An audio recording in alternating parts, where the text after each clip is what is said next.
ಮದ್ದೂರು ತಾಲೂಕು ಭಾರತೀನಗರದ ಸಂಗೊಳ್ಳಿ ರಾಯಣ್ಣ ಗ್ರಾಮೀಣಾಭಿವೃದ್ಧಿ ಸಂಘದ ಕಚೇರಿಯಲ್ಲಿ ಕುರುಬರ ಸಂಘದ ಸಭೆ ಜರುಗಿತು.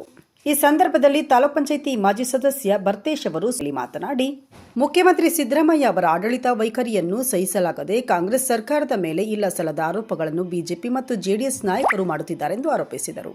ಇತ್ತೀಚಿನ ದಿನಗಳಲ್ಲಿ ಸಿದ್ದರಾಮಯ್ಯ ಅವರ ಸರ್ಕಾರವನ್ನು ಪತನಗೊಳಿಸಲು ಬಿಜೆಪಿ ಹಾಗೂ ಜೆಡಿಎಸ್ ನಾಯಕರು ಸಂಚು ರೂಪಿಸುತ್ತಿದ್ದಾರೆ. ಬಿಜೆಪಿ ಸರ್ಕಾರವಿದ್ದಾಗ ಸಾಕಷ್ಟು ಹಗರಣಗಳನ್ನು ಬಿಜೆಪಿ ನಾಯಕರು ಮಾಡಿದ್ದಾರೆ. ಅವುಗಳೆಲ್ಲವನ್ನೂ ಜನರ ಮುಂದಿಡಲು ಕಾಂಗ್ರೆಸ್ ಸರ್ಕಾರ ಮುಂದಾಗಬೇಕಾಗಿದೆ ಎಂದರು. ಇದೇ ರೀತಿ ಸಿದ್ದರಾಮಯ್ಯ ಅವರ ಸರ್ಕಾರಕ್ಕೆ ಧಕ್ಕೆ ತರಲು ಮುಂದಾದರೆ ಹಿಂದುಳಿದ ಜನಾಂಗದವರೆಲ್ಲರೂ ಸೇರಿ ರಾಜ್ಯಾದ್ಯಂತ ಉಗ್ರ ಪ್ರತಿಭಟನೆಯನ್ನು ಮಾಡುವುದರಲ್ಲಿ ಯಾವುದೇ ಸಂಶಯವಿಲ್ಲ.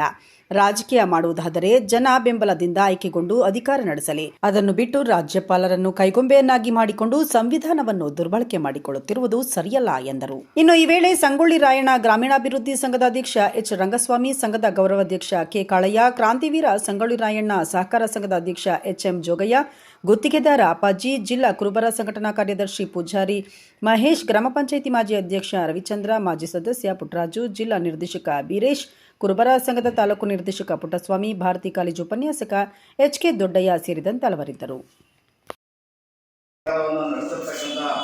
ನಮ್ಮ ಹಿಂದುಳಿದ ವರ್ಗಗಳ ಅಗ್ರಗಣ್ಯ ನಾಯಕರಾದಂಥ ಸನ್ಮಾನ್ಯ ಸಿದ್ದರಾಮಯ್ಯನವರ ಮೇಲೆ ಇಲ್ಲಸಲ್ಲದ ಆರೋಪವನ್ನು ಹೊರಿಸಿ ರಾಜ್ಯಪಾಲರ ಮುಖಾಂತರ ರಾಜ್ಯಪಾಲರನ್ನು ಕೈಗೊಂಬೆಯಾಗಿ ಮಾಡಿಕೊಂಡು ಬಿಜೆಪಿ ರಾಜ್ಯಪಾಲರ ಮುಖಾಂತರ ನೋಟಿಸನ್ನು ಅವರಿಗೆ ಸೋಕಾಸ್ ನೋಟಿಸನ್ನು ಕೊಟ್ಟಿದೆ. ಹೇಗೆ ಕೊಟ್ಟಿದೆ ಅಂದರೆ, ಅಬ್ರಾಮ್ ಎನ್ನುವರು 26ನೇ ತಾರೀಕು ಜುಲೈಯಲ್ಲಿ ಅವರು ಕಂಪ್ಲೇಂಟನ್ನು ರಾಜ್ಯಪಾಲರಿಗೆ ಕೊಡ್ತಾರೆ. ಅದೇ ಮಧ್ಯಾಹ್ನವೇ ಆ ಕಂಪ್ಲೇಂಟ್ನ ಪರಿಶೀಲಿಸ್ತೇನೆ ತತ್ಕ್ಷಣವೇ ಆ ಕಂಪ್ಲೇಂಟ್ನ ಕಾಯ್ತಿದ್ರು ಅಂತ ನಾನಾದರೂ ಅನ್ಕೊಳ್ತೀನಿ. ರಾಜ್ಯಪಾಲರು ತತ್ಕ್ಷಣವೇ ನೋಟಿಸ್ನ ಸಿದ್ದರಾಮಯ್ಯನವರಿಗೆ ಕೊಡ್ತಾರೆ. ಹಾಗಾಗಿ ಸಿದ್ದರಾಮಯ್ಯನವರಿಗೆ ನೋಟಿಸ್ ಕೊಡಿಸೋದ್ರ ಮುಖಾಂತರ ರಾಜ್ಯಪಾಲ ಮತ್ತು ರಾಜ್ಯ ಭವನವನ್ನು ತನ್ನ ಕೈಗೊಂಬೆಯಾಗಿ ಬಿಜೆಪಿ ಮಾಡ್ಕೊಂಡಿದೆ.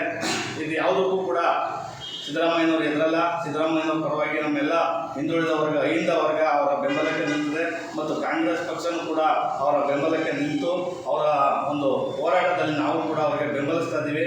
ಮತ್ತು 136 ಜನ ಶಾಸಕರಿರ್ತಕ್ಕಂಥ ಈ ಒಂದು ಸರ್ಕಾರನ ಬಿಜೆಪಿ ಮತ್ತು JDSನವರು ಅಲುಗಾಡಿಸಲು ಹೊರಟಿದ್ದಾರೆ. ಯಾವುದೂ ಕೂಡ ಆಗಲ್ಲ, ಅವ್ರ ಪರವಾಗಿ ನಾವೆಲ್ಲ ಇದ್ದೀವಿ ಅಂತ ಹೇಳ್ತಾ ಈ ಒಂದು ನಾವು ಅಹಿಂದ ವರ್ಗ ಅವ್ರಿಗೆ ಸಂಪೂರ್ಣವನ್ನು ಬೆಂಬಲಿಸ್ತೀವಿ ಸಿದ್ದರಾಮಯ್ಯನವರಿಗೆ.